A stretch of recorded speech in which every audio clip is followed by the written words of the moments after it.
En sus Biblias un pasaje muy importante que se encuentra en el Evangelio según Juan, capítulo 21, verso 15 al 17. Voy a estar usando un poquitico de tecnología. Yo no soy tan tecnológico, yo soy de la vieja escuela. Pero bueno, por no tener tinta para imprimir, pues se traje acá mi laptop. Así que bendito sea el nombre del Señor. Aleluya. Aquí en el Evangelio según Juan, capítulo 21, versos del 15 al 17, vamos a encontrar la exposición de la palabra de Dios. Esta es la Asamblea de Dios en Brandon, South Dakota, anunciando que hay esperanza en el nombre de Cristo Jesús. Saludando a todos aquellos que nos escuchan atentamente a través de las redes sociales o otros medios. Bendiciones en el nombre de Él, yo soy el que soy. Y dice la Escritura en el Evangelio según Juan, capítulo 21, verso del 15 al 17, aleluya, de la siguiente manera. Cuando hubieron comido, Jesús dijo a Simón Pedro: Simón, hijo de Jonás, ¿me amas más que estos? Y le respondió: sí, Señor, tú sabes que te amo. Y él le dijo: apacienta, o sea, cuida a mis corderos. Volvió a decirle la segunda vez: Simón, hijo de Jonás, ¿me amas? Pedro le respondió: sí, Señor, tú sabes que te amo. Le dijo: pastorea, o sea, guía a mis ovejas. Y le dijo la tercera vez: Simón, hijo de Jonás, ¿me amas? Pedro entonces se entristeció de que le dijera 3 veces la misma pregunta: ¿me amas? Y le respondió: Señor, tú lo sabes todo, tú sabes que te amo. Y Jesús le dijo: alimenta mis ovejas. Padre, en el nombre de Cristo Jesús, te agradecemos en esta tarde. Hoy yo soy el que soy, la oportunidad de exponer tu palabra bendita, Señor Santo, que va a traer revelación a nuestras almas, firmeza a nuestro corazón, aleluya, y fortaleza a nuestros huesos espirituales, de tal manera que yo te ruego que donde quiera que llegue esta palabra, tu Espíritu Santo despierte el corazón de aquellos que han sido escogidos desde antes de la fundación del mundo para ser salvos. En el nombre de Cristo Jesús, revienta las cadenas del diablo y toda oposición de las tinieblas y glorifícate, no solamente aquí en South Dakota, sino en el mundo entero. En el nombre de Cristo Jesús. Sí, amén. Pueden sentarse. Pudiéramos decir que este mensaje es la segunda parte de la plática o el mensaje que teníamos anoche, porque ya vemos acá en la Escritura algo un poco diferente, muchas cosas que vamos a compartir. Y lo primero que vamos a ver, aleluya, en cuanto a apacentar, que estuve buscando para poder explicarles a ustedes con razón y con mucho entendimiento, según la gramática española, es un verbo transitivo. Y apacienta significa dar alimento, significa instruir, significa enseñar y significa guiar.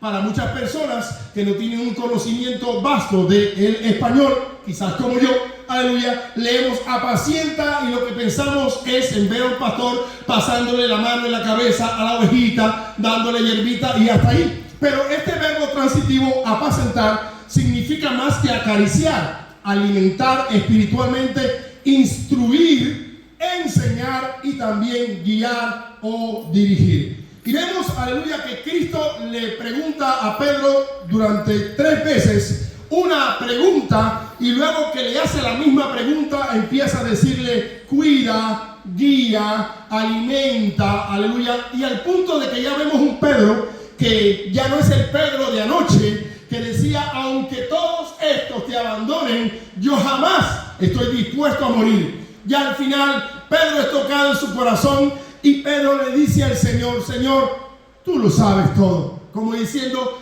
yo te fallé, pero en mi intención, en lo más profundo de mi corazón, yo sí te amo.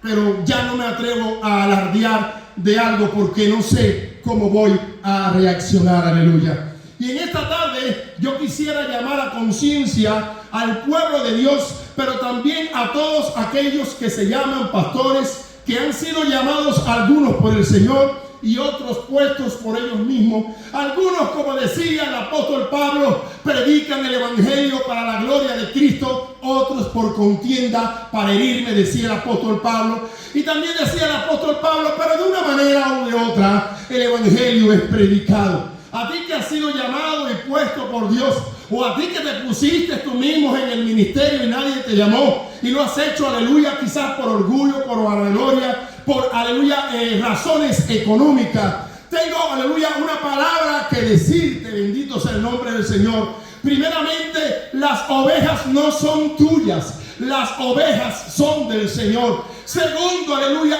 antes de hablar, aleluya, de diezmos, de ofrenda, de primicia, habla la palabra de verdad, compra la verdad y no la venda, instruye al pueblo, empuja a la iglesia a que entre el reino de los cielos, empuja al pueblo a que ande en santidad, empuja al pueblo, aleluya, a que ande en pureza, pero no según, aleluya, las leyes humanas o el legalismo humano, sino de acuerdo a la palabra de Dios. Dedica tiempo y fuera de tiempo a instruir, a corregir, a enseñar, a guiar a las ovejas del maestro a la presencia de Dios.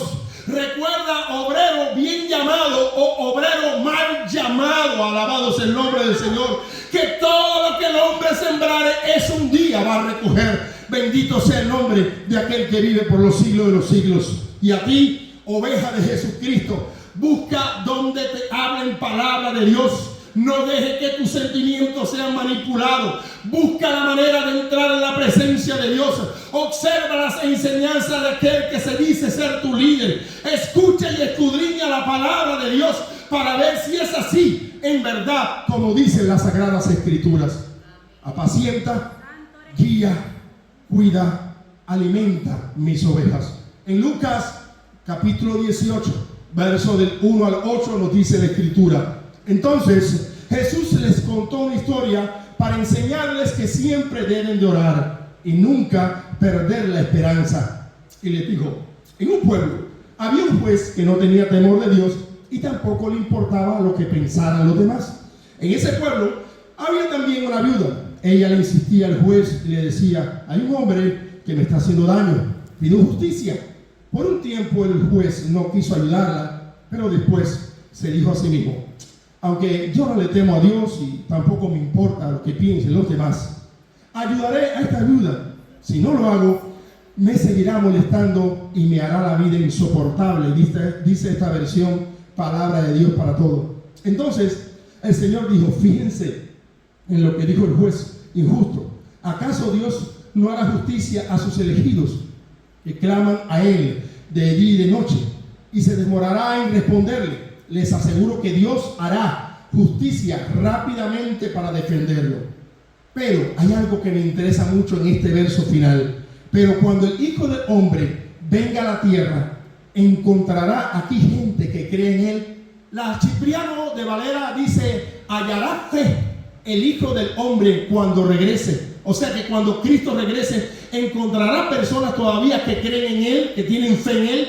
Y es que la palabra fe, la cual hemos trillado y vuelto a trillar, emunah en hebreo, no solamente habla de una creencia ficticia, sino de una creencia que produce cambio, una creencia que produce obediencia, una creencia que produce sumisión, una creencia que provoca en el ser humano velar todo el tiempo en aquello y por lo cual está creyendo. Y Cristo preguntó y dejó esa pregunta en el aire, ¿hallará gente que todavía crea en Él? Aleluya. Juan 14, por su parte, versos 23 y 24, nos dice de la siguiente manera. Jesús le respondió, el que me ama, obedecerá mi palabra. Y mi Padre lo amará y vendremos a Él y con Él quedaremos a vivir. El que no me ama no obedece mis palabras y las palabras que han oído no es mía, sino del Padre que me envió.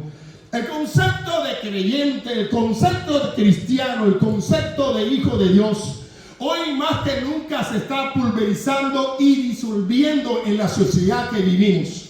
Vemos personas que dicen tener al Señor en su corazón, que dicen ser creyentes, pero que no hablan, no actúan, no se manifiestan como un verdadero discípulo de Jesucristo. Decir con los labios una cosa, como hablamos anoche, es algo, y otra cosa es en el momento de la verdad, que tu fe, tu creencia sea sacudida, cómo tú vas a reaccionar. Y en el pasaje anterior que mencionábamos, aleluya, el cual concluye con las palabras de Cristo, hallará gente que cree en Él todavía en el tiempo que Él regrese. Él habla de la necesidad de orar, persistir, clamar y volver a orar y volver a orar, aleluya. Y a veces uno se preguntaría, ¿por qué si Dios no es sordo, hay que estar orando por una misma petición durante un tiempo X? La primera respuesta, aleluya, la encontramos en el libro de Daniel, capítulo 10, cuando la palabra nos enseña que el siervo de Dios por 21 días estuvo apartado en tiempo de oración, de búsqueda, de ayuno, aleluya, y hay un ángel, uno de los principales, que se le aparece y le dice: desde el primer día, oh Daniel, que tú dispusiste, o sea, ni habías empezado a orar, desde que en tu corazón tú pensaste, voy a empezar a orar, voy a buscarle el rostro de Dios por esto y por lo otro, ya Dios había enviado la respuesta, pero, porque siempre en todo hay un pero, aleluya, el principado demoníaco de Persia, y luego menciono más tarde uno de Grecia, se me opuso a tal manera que ese poder demoníaco detuvo la oración y la intercesión tuya, pero por causa de tu persistencia de seguir orando constantemente por la misma situación, fue enviada, y uno de los principales príncipes del cielo, Miguel, el príncipe que vela por tu pueblo, aleluya, vino a ayudarme, y entonces es que yo logré, aleluya, llegar aquí a este plano físico a traerte la respuesta de lo que tú estabas orando.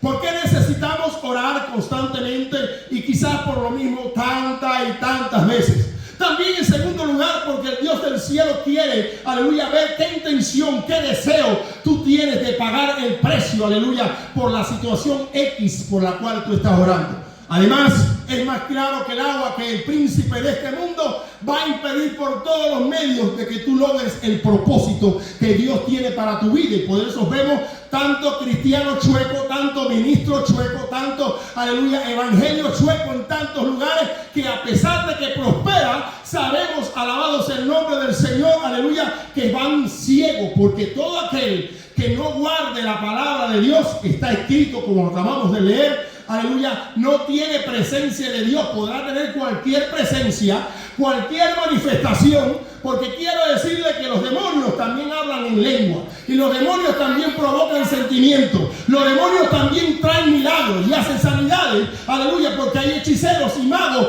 que hacen milagros, y ejemplo de eso tenemos, que no está aquí entre mis notas, tenemos, aleluya, el cuadro de Moisés y los magos de Faraón.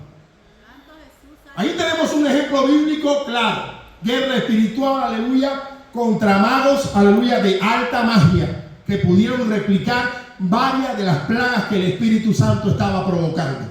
Entonces, sabemos que milagros pueden haber en un lugar, manifestaciones aparentemente divinas pueden haber en un lugar, pero, aleluya, no por eso significa que la presencia de Dios esté en ese lugar. La Biblia dice, el que me ama, y por eso que él le pregunta 3 veces a Pedro, ¿me amas? ¿Me amas? ¿Me amas? Ya había pasado el evento catastrófico que anoche mencionábamos, el evento vergonzoso, en el cual el apóstol Pedro había incurrido por debilidad espiritual, y ahora ya este hombre restaurado no se atreve a hablar de la manera que hablaba antes, y a la tercera vez reconoce un llamado profundo de parte del Señor, y su respuesta es más sencilla y más humilde. Señor, tú sabes todas las cosas, tú conoces todas las cosas.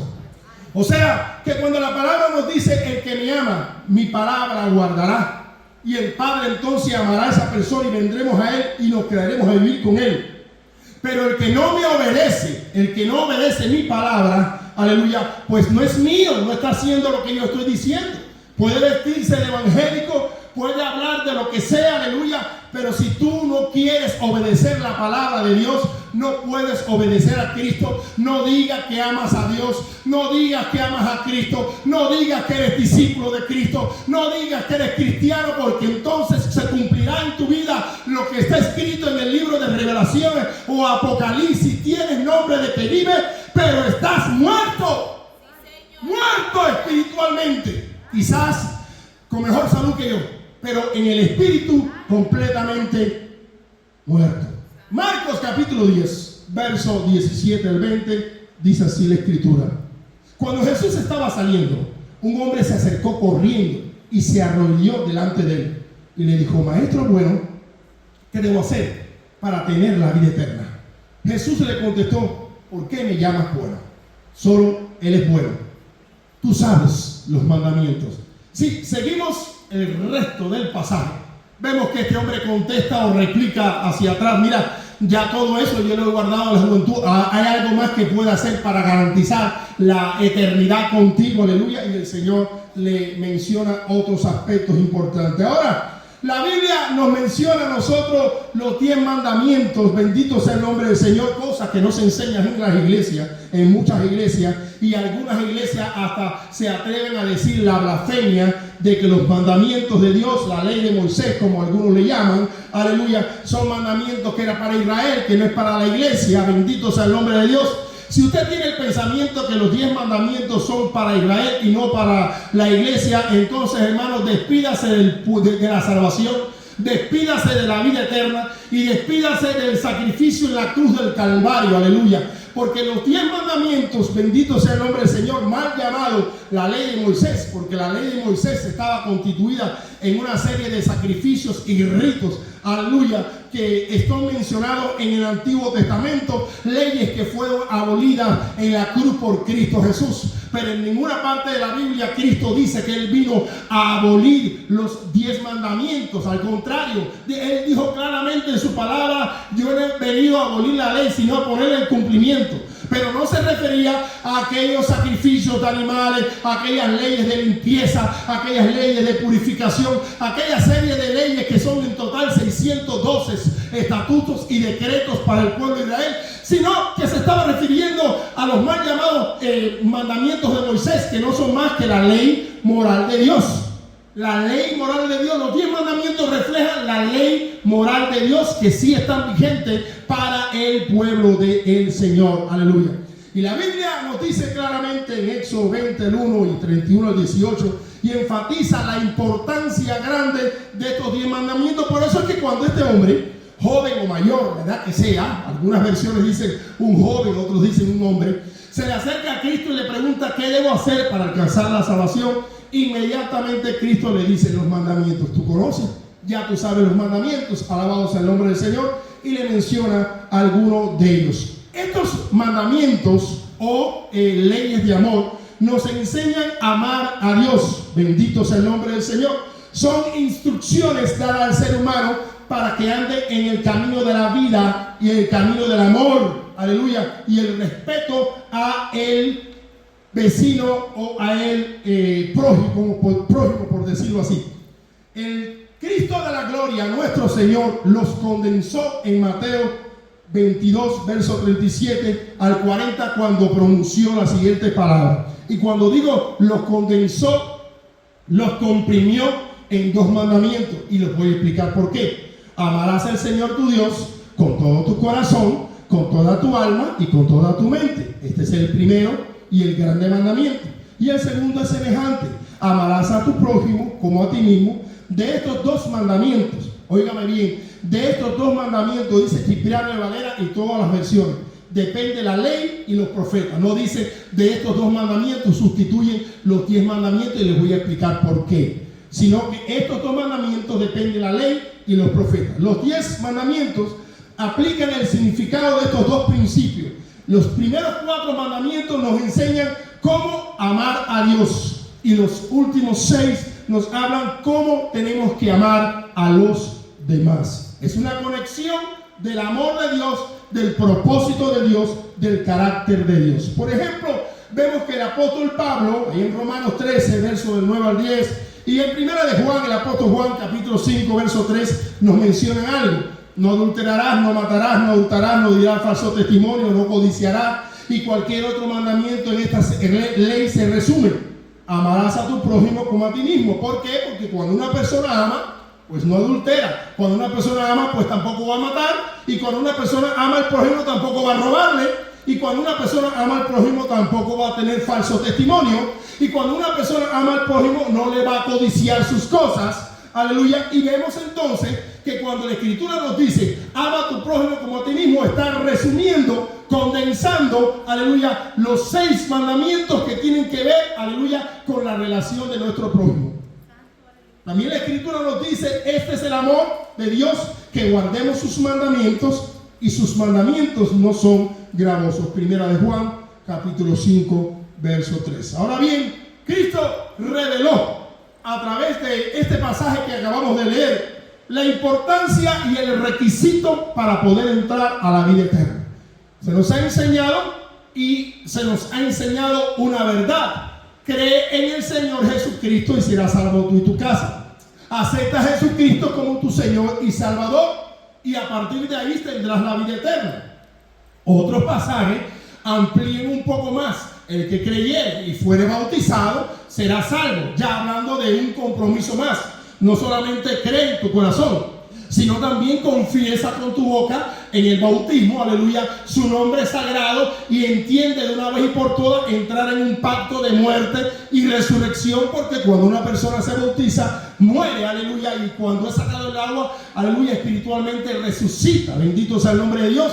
De ahí la enseñanza de nuestro Señor a Nicodemo cuando le dijo, te es necesario nacer del agua y del Espíritu. Ahora bien, cuando Cristo, aleluya, le habla a este hombre, le deja bien claro que si él quería la vida eterna, como él lo estaba mencionando, ahí estaban los mandamientos. El hombre le dice, lo he guardado de mi juventud. Vemos que Cristo en ningún momento le dice, tú eres un mentiroso, sino que lo miró con amor y dijo, es cierto, él lo ha guardado todo de su juventud. Bueno, si quieres ser perfecto, ya no le dice si quieres ser salvo. Si quieres ser perfecto, pues vende todo lo que tiene y dáselo a los pobres. Si quieres ser perfecto, pero ya en realidad, si es verdad que has guardado los 10 mandamientos y por lo tanto tú tienes la vida eterna, eso que no tienes que hacer nada más. Entonces vemos que los 10 mandamientos morales de Dios, que es como deberían llamarse, y no la ley de Moisés, los 10 mandamientos morales de Dios, aleluya, nos hablan y nos muestran el carácter y la personalidad de Dios. Ahora, vemos que los 10 mandamientos o la ley moral de Dios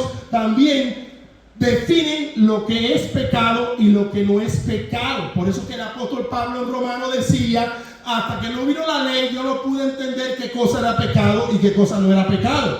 Porque si a alguien no se le dice, esto es malo, o esto no es malo, si tú infringes en esta ley te van a poner un ticket. Si tú no le infringes no hay problema, por aquí puedes correr, por allá puedes correr. Entonces, aleluya, no, la persona no tiene conciencia. Pero una vez que la persona tiene conciencia de que hay una ley que tiene que cumplir, entonces ya conoce lo que es el pecado. La Biblia habla de que pecado es desobediencia y es violación, es transgresión, es quebrar, es romper, es desobedecer, es transgredir. Miren cuántas palabras estoy utilizando. Los mandamientos de Dios. Primera de Juan 3:4 dice, todo aquel que comete pecado.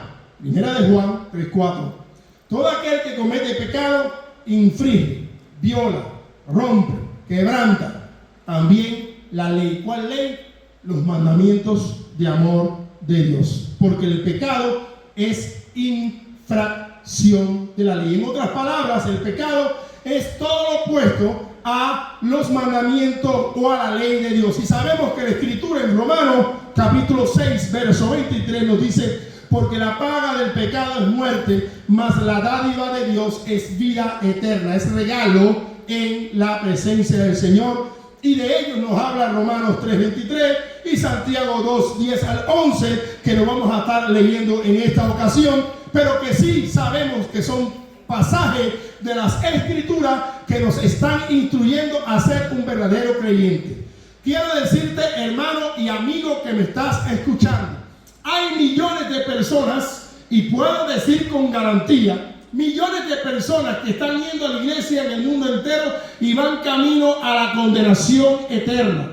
Algunos porque les han enseñado mal, otros porque interpretan la Biblia mal, otros porque creen que la gracia de Cristo es libertinaje para hacer lo que sea y yo soy salvo por la gracia y yo no tengo que hacer nada y por lo tanto, aleluya, ya Cristo hizo todo y da igual como yo viva, yo de todas maneras voy para el cielo. Hay personas que están siendo engañadas a propósito, pero hay la responsabilidad de cada creyente. No importa en la iglesia que tú vayas, es escudriñar las escrituras. La Biblia dice que el apóstol Pablo fue a enseñarle, aleluya, a unos creyentes de un lugar llamado Berea, y que cuando él se fue, ellos se quedaron escudriñando la palabra de Dios para ver si era así como él estaba diciendo.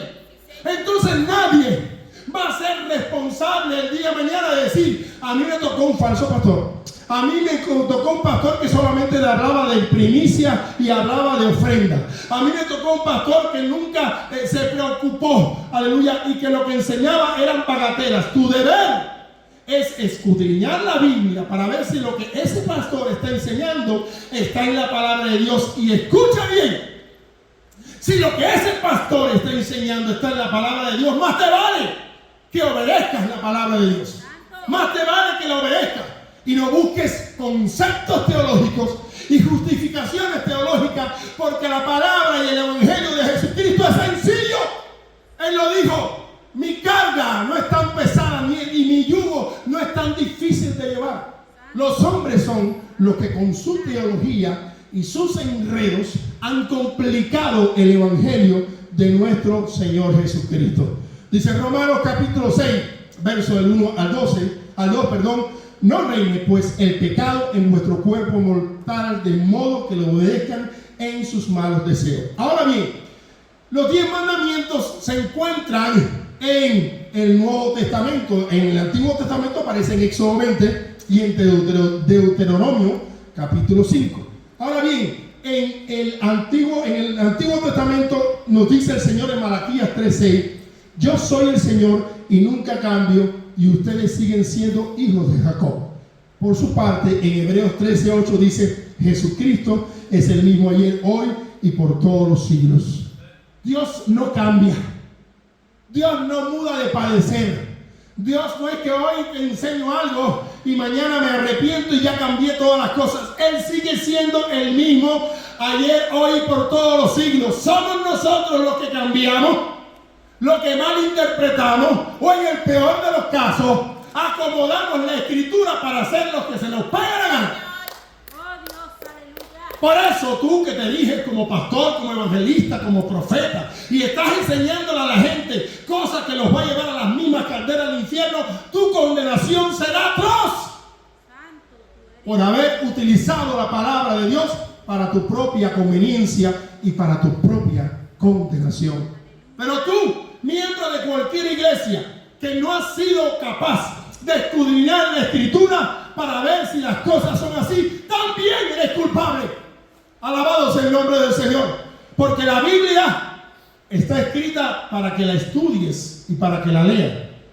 Como decía yo anoche, de una forma jocosa, que en esta mañana estaba escuchando el mensaje antes de empezar a subirlo en YouTube, y me dio risa la parte que yo estaba hablando del ayuno y la comida, que de una forma jocosa, de una forma alegre, como decía el Señor anoche, aleluya. Nosotros a veces no leemos la Biblia y preferimos un programa de TV o lo que sea, aleluya, porque nosotros queremos, no es porque el diablo nos está obligando, porque nosotros preferimos otras cosas que leer la escritura y poner en práctica la palabra de Dios. ¿Cómo saber si yo soy un hombre de Dios verdadero? ¿Cómo saber si yo te estoy guiando realmente a fuentes de agua viva? ¿Cómo saber si mi propósito es llevarte al cielo o llevarte al mismísimo infierno? La única manera es, en este caso, escudriña en tu casa, escucha mi mensaje una otra vez, abre la Biblia y analiza si lo que estoy predicando está de acorde y alineado a la palabra de Dios. Es cierto, aleluya, que el creyente nuevo testamentario está absorto de tener que cumplir un montón de reglamentos y mandamientos que había en el Antiguo Testamento. Es cierto, es muy cierto. Ya para nosotros no hace falta hacer sacrificio ni estar guardando tanto enredo de tantas cosas. Aleluya. Pero los mandamientos morales han quedado permanentes como el carácter de Dios y el propósito de Dios para cada creyente. Si quieres entrar al cielo, como se le dio a aquel hombre o a aquel joven, los mandamientos ahí tienes. Esa es la respuesta para tu pregunta. No, pastor, que cómo yo puedo ser un cristiano santo. Los mandamientos tienes. ¿Cómo yo puedo ser un hombre o una mujer de Dios? Ahí tienes los mandamientos. ¿Cómo yo puedo andar en santidad y que mi vida sea agradable delante de Dios? Ahí tienes los mandamientos. ¿Cómo yo puedo, aleluya, tener una experiencia y una intimidad con Dios? Ahí tienes los mandamientos. Guárdalos y vas a ver que la presencia de Dios se va a acercar a tu vida. Vas a ver que el Espíritu Santo va a acercarse a tu vida cuando vea que tú vives su palabra. Alabado sea el nombre del Señor. No hay tanto misterio ni tanto secreto. Ahora, Cristo, mencionándolo en el Nuevo Testamento, vemos que en Mateo 19, 17 al 19, que no lo voy a estar leyendo, pero voy a estar mencionando en qué parte de la Escritura se reafirma de que los mandamientos hay que guardarlos. Mateo capítulo 19, verso 17 al 19, para que usted lo estudie en su casa, se menciona que es un requisito para entrar en la vida eterna. Lo necesario para ser llamado grande en el reino de los cielos se menciona en Mateo capítulo 5, verso 19. También en Romanos 7, 12, a los mandamientos se le llama santos, justos y buenos. En Romanos 7 también, verso 14, se le llama la ley espiritual. En Santiago 2, 8 se nos menciona la ley real, o sea, la verdadera. En Santiago capítulo 2, verso 11 al 12, se llama la ley de libertad. En Primera de Juan capítulo 5, verso 3, se nos dice el amor de Dios manifestado. Todo esto hablando de los mandamientos. Y en Primera de Juan 3, 5 se menciona mandamientos que no son gravosos, que no son difíciles. Ahora vemos, aleluya, para finalizar en esta tarde, que la palabra de Dios nos enseña que practicar los mandamientos es caminar en amor con Dios y cumplir la ley de Dios según Romanos 13, verso 8 al 10. Ahora, hay un detalle que me interesa muchísimo, y es que en Apocalipsis capítulo 14, verso 12, se nos menciona que los santos que entrarán en el reino de Dios son los que guardan la fe y los mandamientos del Señor Jesús. O sea que hasta el último libro de la Biblia te viene repitiendo lo mismo, para que no digas que el día de mañana no te enseñaron, para que no te digas que el día de mañana te tocó un pastor o una pastora lesbiana y que te dijo que el sexo entre hombre y mujer, eso es de Dios porque Dios amó. Hijos del diablo, arrepiéntanse, aunque me cierren la iglesia, son unos hijos del diablo. El adulterio, la fornicación, el lesbianismo, eso es del diablo. Por esa causa Sodoma y Gomorra fueron arrasadas, y sabemos que la Biblia dice claramente que en los últimos días iba a surgir una grande énfasis en el homosexualismo. Eso es del diablo. Aléjate de Dios. Dios es amor, pero también es fuego consumidor. Bendito sea el Cristo de la gloria. Y el que quiera pervertir el evangelio, que le vaya bien. Y si la iglesia le crecen 170,000 personas, allá él con Dios, porque van a ser 170,000 almas a las cuales va a tener que dar cuenta al Rey de Gloria. Apocalipsis, y con esto termino en esta tarde, nos dice 14, en su capítulo 14, su versículo 12. Aquí se verá la paciencia de los santos, de los que obedecen los mandamientos de Dios y mantienen la fe de Jesús. Aquí se verá la paciencia de los santos y de los que obedecen los mandamientos y la fe de Jesús. ¿Quieres ser salvo? ¿Quieres entrar a la vida eterna? Dices que eres cristiano, dices que tú amas a Dios, que para ti Dios es lo más importante.